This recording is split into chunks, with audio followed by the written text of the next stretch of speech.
వృందా వృందా, నీవేమీ పసిదానవు కావు, యుక్త వయస్సురాలవైనావు.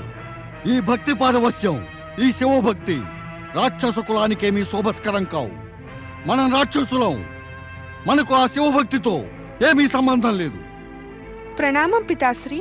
కుల సాంప్రదాయానికి విరుద్ధంగా అనాచారంగా ప్రవర్తించి నీవు గనక శిష్ట సాంప్రదాయాన్ని ధిక్కరిస్తే దాన్ని నేను సహించేది లేదు. పితాశ్రీ, నేను తమకు నమస్కరించాను, దాన్ని తమరు ధిక్కారమన్నారు.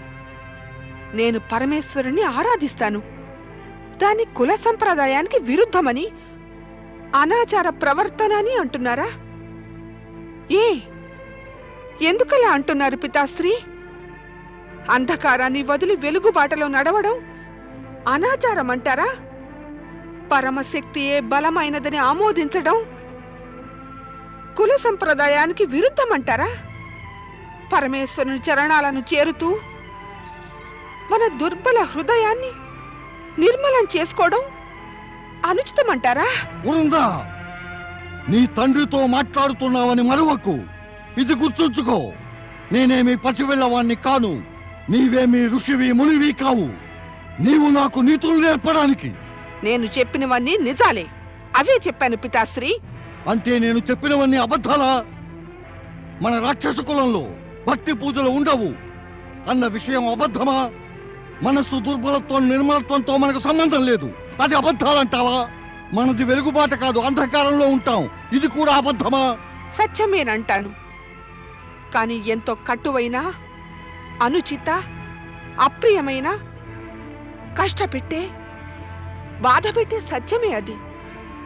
మానవ విరోధమైనది ఇలాంటి అశుభ అమంగళకరమైన సత్యపు పాసం నుంచి విముక్తులు అవడమే శుభస్కరం పితాశ్రీ. ఉందా? గుడ్డొచ్చి పిల్లని వెక్కిరించిందట.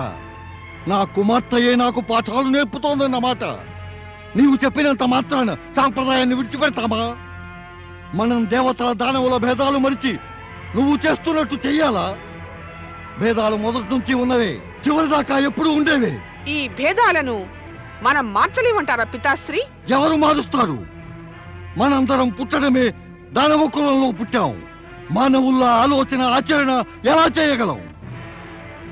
చెయ్యలేమని కాదు, మనం పూర్తి నిజాయితీతో ఒక సత్యాన్ని అంగీకరించాలి. దేవ దానవ మానవుల అందరి పుట్టుక పరమశక్తి సదాశివుని కృప వల్లనే జరిగింది. కాని పితాశ్రీ, సత్యం మనోమందిరం లోపలికి ప్రవేశించాలంటే అందులో గల అసత్యం ముందుగా బయటికి రావాలి. చూస్తూ ఉంటే నీ దుడుకుతనం మితిమీరిపోతున్నట్టుంది. శివభక్తి జాలంలో పడిపోయి ఇక నీవు నీ తండ్రిని అవమానించడానికి సంకోచించడం లేదు. లేదు పితాశ్రీ, లేదు. తమరు నాకు పూజ్యులే. తమర్ని అవమానించాలనే ఆలోచన నాకు కలలో కూడా ఎన్నడూ ఊహించరానటువంటిది. నేను చెప్పదలుచుకుందల్లా, ఎవరైనా ఎటువంటి రూపం గల శరీరంలో ఉన్నా వారు పరమతత్వమైన ఓంకారంలోని ఒక అంశమే. దేవ దానవ మానవుల లోపల కలిగే స్పందనంతా ఆ పరమేశ్వరుని. చాలు ఉందా? చాలు, విన్నది చాలు. నీవు బోలెడు చెప్పావు, నేను బోలెడు విన్నాను. నీవు శివభక్తి ద్వారా ఈ వాతావరణాన్ని కలుషితం చేసి రాక్షసులకు మానవ గుణాలను భక్తి మార్గాన్ని అంటగట్టి వారిని పీకిబందలు చేయ ప్రయత్నిస్తున్నావు. అలా నేనెన్నటికీ జరగనివ్వను. తమరు తమ నిర్ణయం చెప్పేశారుగా పితాశ్రీ, ఇక నా నిర్ణయం కూడా వినండి. తమరు నాకు తండ్రి అయినది కేవలం ఈ జన్మలోనే. ఏమిటి?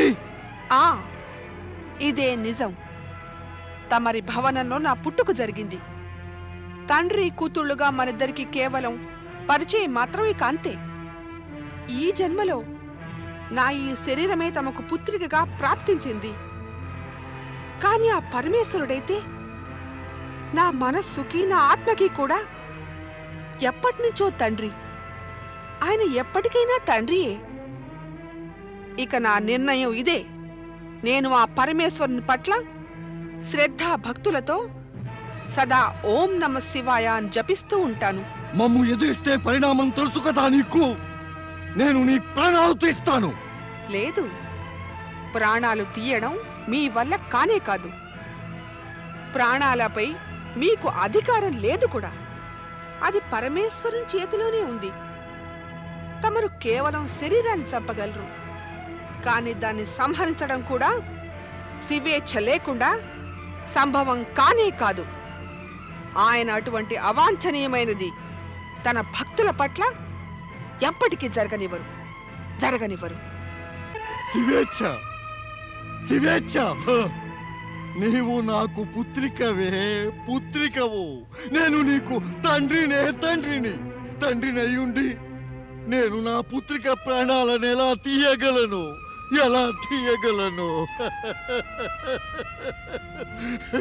ప్రాణాలు తీయలేను.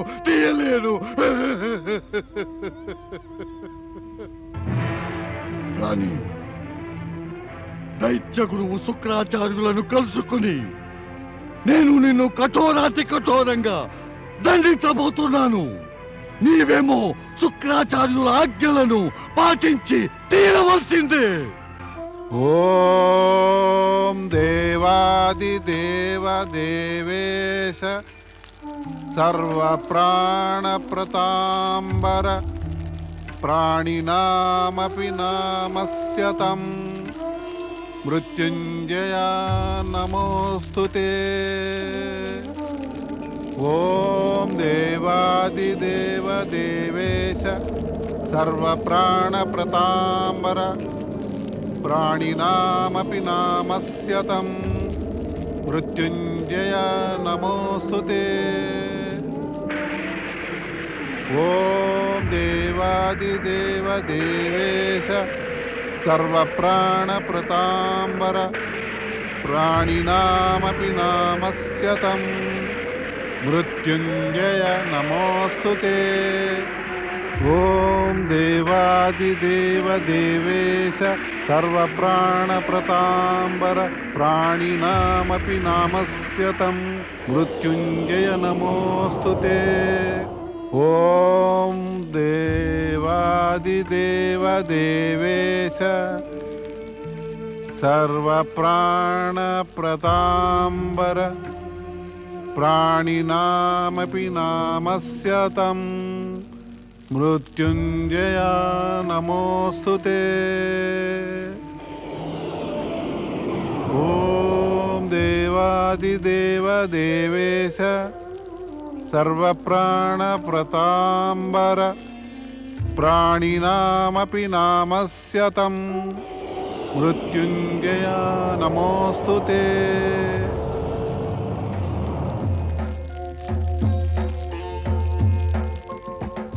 దైత్యగురు శుక్రాచార్య, నీ ఆరాధనే మమ్ము నీ వద్దకు తీసుకొచ్చింది. చెప్పు, ఏ కోరికతో తపస్సు చేస్తున్నావు? మమ్ము ఏం కోరుతున్నావు? పరమేశ, తమర్ని దర్శించే కోరికైతే నెరవేరింది. ఇక ఒక్కటే కోరిక మిగిలింది.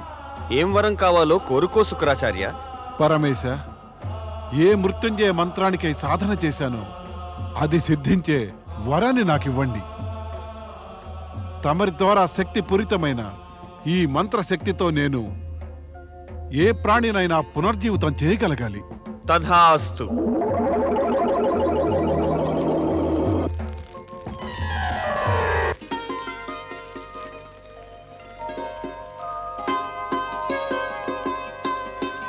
నాకు మృత్యుంజయ సిద్ధి ప్రాప్తించింది.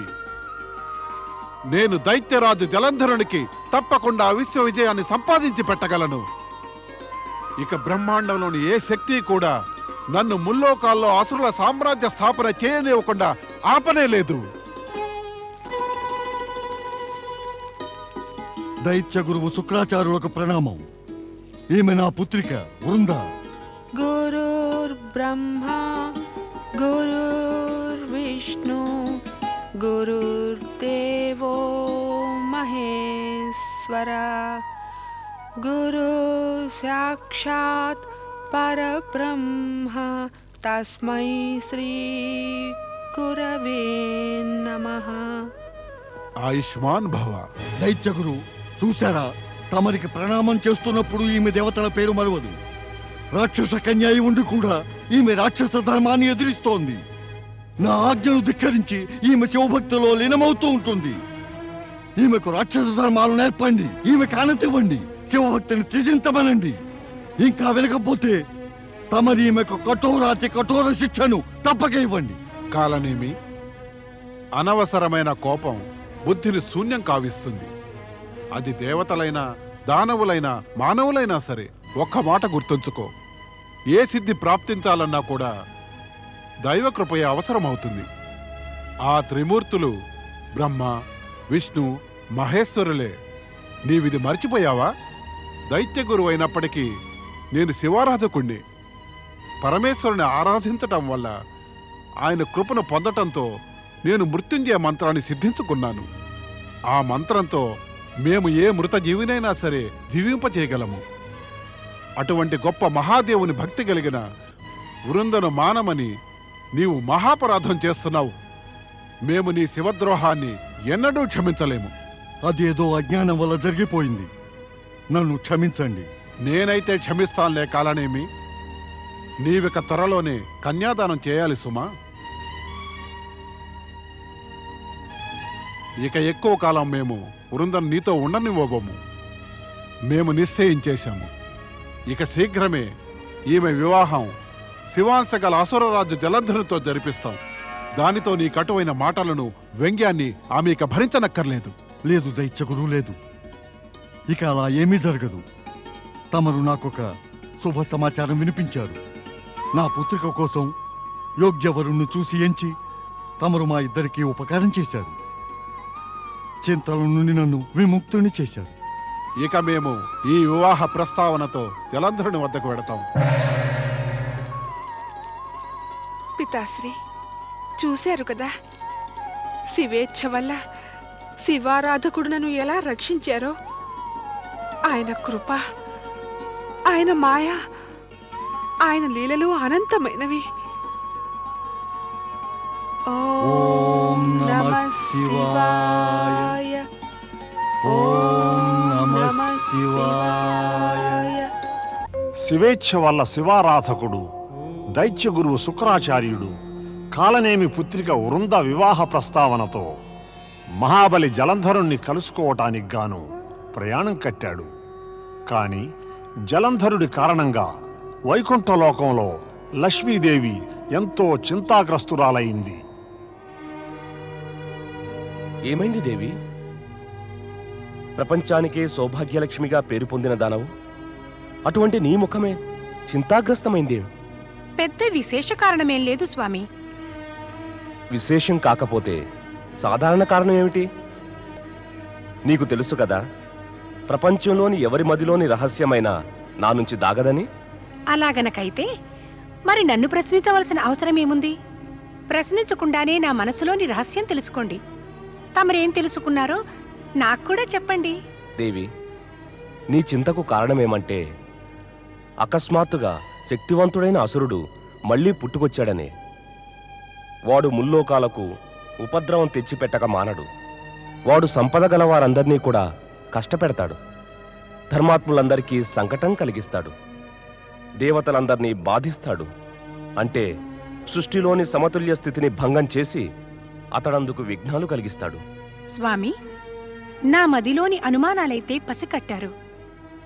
నేననుకుంటున్నది పరమేశ్వరునికి ఈ భయంకర అసురుణ్ణి ఈ భువిలో ప్రవేశపెట్టే అవసరమేమా అని. దేవి, నీకు అర్థం కానటువంటి ఆ అవసరమేదో ఆ పరమేశ్వరునికి తెలియబట్టే ప్రవేశపెట్టి ఉంటారు. అంటే అంటే అనేకమైన సంఘటనల వల్ల తెలిసినదేమంటే ఆ పరమేశ్వరుని లీలలు ప్రారంభంలో విచిత్రంగాను అనవసరంగాను ఎంతో భయానకంగానూ అనిపిస్తాయి. కాని వాటి లోపలే ఎల్లప్పుడూ ధర్మరక్షణ, మనుష్యుల సౌభాగ్యము, లోకహితము అంతర్లీనమై ఉంటాయి. అందుచేత అనవసరమైన చింతను మానుకో. ఇంక నీ మనస్సును ఉల్లాస ధోరణి వైపు మళ్లించుకో. నారాయణ నారాయణ. శ్రీ మహావిష్ణు, లక్ష్మీమాత, నారదుడి ప్రణామం స్వీకరించండి. రానారదా? శ్రీహరి, నేను ఈ వేళ నేడు నీవు జలంధరుడి విషయమై సమాచారం తెచ్చావు. నారాయణ నారాయణ. తమకు తెలిసిన విషయమైతే ఇంకా అది సమాచారం ఎందుకు అవుతుంది శ్రీహరి? సమాచారం తేవడం అనేది నిజం కాదు, సమాచారం అనే సాకుతో వైకుంఠానికి వచ్చి తమరిద్దరినీ దర్శించుకోవడం అనేదే నా ముఖ్యోద్దేశం. విషయాన్ని మార్చేయడం కూడా నీ లీలలోని భాగమే కదా నారదా? మాత, అలా ఎన్నడూ కాదు. కాకపోవడమే నీవిక్కడికి తప్పక ఏదో విశేష సమాచారం తీసుకొచ్చావు. వైకుంఠానికి వచ్చిన సాకుని అడ్డం పెట్టుకుని మాట మార్చేసి ముఖ్య విషయాన్ని దాస్తున్నావు. మాత, శ్రీహరికి ఎల్లరి మదిలో నిజాలు తెలుసు.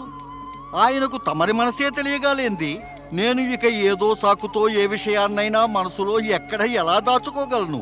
నారాయణ నారాయణ. నారదా, మహావిష్ణువుకంతా తెలుసుననేది నిజమే.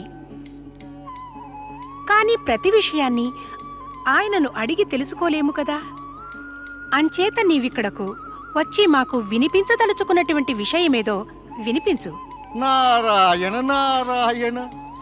తమరి పట్టుదలను కోరికను కాదనలేక నేను నా మనసులో మాటేదో చెప్పేస్తాను మాత. నా భయమల్లా నేను తమ కోపానికి గురి అవుతానేమోననే. ఎందుకు? నిజం చేదవుతుంది మాత. దాన్ని చెప్పేవారికి సాహసము, దాన్ని వినేవారికి సహనము అవసరమవుతాయి. కానీ చేదు నిజమేమిటంటే మాత, చెప్పేవాడైతే సాహసాన్ని ఎలాగో అలా కొని తెచ్చుకోగలడు. కానీ వినేవారు సహనాన్ని కోల్పోగలిగిన అవకాశమే మరి ఎక్కువ. నారాయణ నారాయణ. నారదా, నీకధిక ప్రసంగం ఎక్కువైంది. సరే మాతా లక్ష్మి, అధికంగా కాదు, కేవలం సంక్షిప్తంగా నిజం చెబుతాను. దాన్ని విని తమరు ఆశ్చర్యచకితులవడమే కాదు, పైగా అసురుల గురించిన తమ అభిప్రాయం మారిపోతుంది. దానికి ముందు నీవు మారిపో. చెప్పేదేదో మరి చెప్పు. స్వామి, తమరే చెప్పండి. నారదుడేం చెప్పదలిచాడు? లేదు దేవి, నారదుడి నోట వింటే కలిగే ఆనందమే వేరు. చెప్పు నారదా, ఆ అభిప్రాయం మారే సంగతేమిటో? వినండి మాత. అసురరాజు జలంధరుడు తమకు చిన్న తమ్ముడు. అంటే తమరు అతడికి శుభం కలిగేట్టు ఆలోచించండి, వినాశం కలిగేట్టు కాదు. నారదా, పెద్దవారితో వినోదాలు పరిహాసాలు నీ పరిమితిని మించకుండా చేస్తే బాగుంటుంది. క్షమించండి మాత, నేను అలాంటిదేమీ అనలేదే. అసురు జాతితో నన్ను లెక్క కట్టి నేనేమీ అనలేదే అంటున్నావా? లేదు లేదు లేదు లేదు మాత, లేదు లేదు, నేనట్లా అనలేదు మాత. అసురరాజు జలంధరుణ్ణి నా తమ్ముడనడంలో అర్థం స్పష్టంగా అనిపించడం లేదు.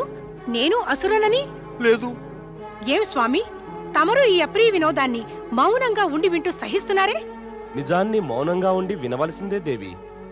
అసత్యమైనప్పుడే విరోధించాలి. స్వామి, తమరు నారదుణ్ణే సమర్థిస్తున్నారా? తర్క వితర్కాల అవకాశాలన్నీ ఈ సత్యం వల్ల మటుమాయమయ్యాయి దేవి. జలంధరుడు మాత్రం నీకు చిన్న తమ్ముడే. తమరంటున్నది ఏమిటి స్వామి? అలా ఎలా అవగలదు? అది అంతే దేవి. నీ పుట్టుక సాగరమథన కాలంలో సముద్ర గర్భం నుంచే జరిగింది. ఆ, నా పుట్టుక అవశ్యం సముద్రం నుంచే.